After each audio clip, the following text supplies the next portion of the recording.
ದಾಂಡೇಲಿಯ ಕುಳಗಿ ರಸ್ತೆಯಲ್ಲಿರುವ ಶ್ರೀ ಅಯ್ಯಪ್ಪ ಸ್ವಾಮಿ ಮಂದಿರದಲ್ಲಿ ಶ್ರೀ ಅಯ್ಯಪ್ಪ ಮಾಲಾಧಾರಣೆಗೆ ಚಾಲನೆ. ದಾಂಡೇಲಿ ನಗರದ ಕುಳಗಿ ರಸ್ತೆಯಲ್ಲಿರುವ ಶ್ರೀ ಅಯ್ಯಪ್ಪ ಸ್ವಾಮಿ ಮಂದಿರದಲ್ಲಿ ಶ್ರೀ ಅಯ್ಯಪ್ಪ ಮಾಲಾಧಾರಣೆಗೆ ಇಂದು ಸೋಮವಾರ ಬೆಳಿಗ್ಗೆ 7:30 ಗಂಟೆ ಸುಮಾರಿಗೆ ಚಾಲನೆಯನ್ನು ನೀಡಲಾಯಿತು. ಅದಕ್ಕೂ ಮುನ್ನ ಕೇರಳದ ಬ್ರಹ್ಮಶ್ರೀ ವಾಮನನ್ ನಂಬೂದ್ರಿ ಇವರ ಪೌರೋಹಿತ್ಯದಲ್ಲಿ ಇಂದು ಬೆಳಿಗ್ಗೆ 4:15 ಗಂಟೆಗೆ ಶ್ರೀ ಸ್ವಾಮಿ ಸನ್ನಿಧಿಯಲ್ಲಿ ಗಣಹೋಮ, 6 ಗಂಟೆಗೆ ಶ್ರೀ ಈಶ್ವರ ಮಂದಿರದಲ್ಲಿ ರುದ್ರಾಭಿಷೇಕ ನಡೆದು 9 ಗಂಟೆಯಿಂದ ಕಲಶ ಪೂಜೆ ಆರಂಭವಾಗಿದೆ. ಇಂದು ಬೆಳಿಗ್ಗೆ 11 ಗಂಟೆಗೆ ಕಲಶಾಭಿಷೇಕ ನಡೆದು 11:30 ಗಂಟೆಗೆ ನಾಗದೇವತಾ ಪೂಜೆ ನಡೆಯಲಿದೆ.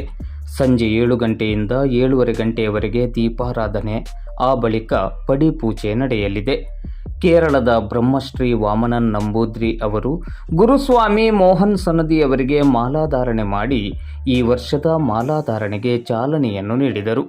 ಪೂಜಾ ಕಾರ್ಯಕ್ರಮದ ಯಶಸ್ಸಿಗೆ ಶ್ರೀ ಅಯ್ಯಪ್ಪ ಸ್ವಾಮಿ ಸೇವಾ ಸಮಿತಿಯ ಅಧ್ಯಕ್ಷರಾದ ಟಿ.ಆರ್. ಚಂದ್ರಶೇಖರ್, ಉಪಾಧ್ಯಕ್ಷರಾದ ಕೃಷ್ಣ ಪೂಜಾರಿ ಮತ್ತು ಸುಧಾಕರ್ ಶೆಟ್ಟಿ, ಪ್ರಧಾನ ಕಾರ್ಯದರ್ಶಿ ಸೋಮಕುಮಾರ್ ಎಸ್, ಸಹ ಕಾರ್ಯದರ್ಶಿ ಅನಿಲ್ ದಂಡಗಲ್, ಖಜಾಂಚಿ ವಿಶ್ವನಾಥ್ ಶೆಟ್ಟಿ, ಗುರುಸ್ವಾಮಿ ಮೋಹನ್ ಸನದಿ, ಸಮಿತಿಯ ಸದಸ್ಯರುಗಳಾದ ಸುರೇಶ್ ನಾಯರ್, ರಾಜಶೇಖರ್ ಪಾಟೀಲ್, ಅನಿಲ್ ನಾಯ್ಕರ್, ಗೌರೀಶ್ ಸೊಲ್ಲದ್, ಮಹೇಶ್ ನಾಗಪ್ಪ, ಶಿವಾನಂದ್ ರಾಥೋಡ್, ಅರ್ಚಕ ವೃಂದ ಹಾಗೂ ಶ್ರೀ ಅಯ್ಯಪ್ಪ ಸ್ವಾಮಿ ಭಕ್ತ ವೃಂದ ಮತ್ತು ಸಾರ್ವಜನಿಕರು ಶ್ರಮಿಸುತ್ತಿದ್ದಾರೆ.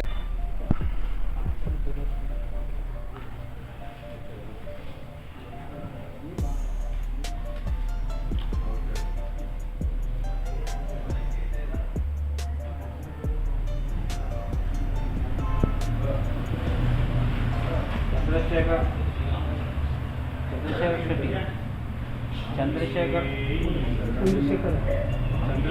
शेट्टी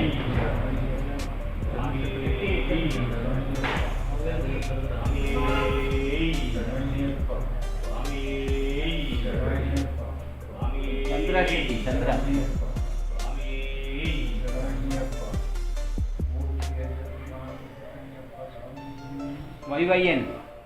YYN ये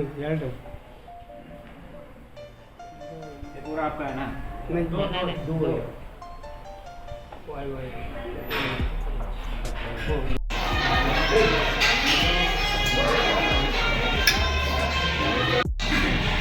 वानर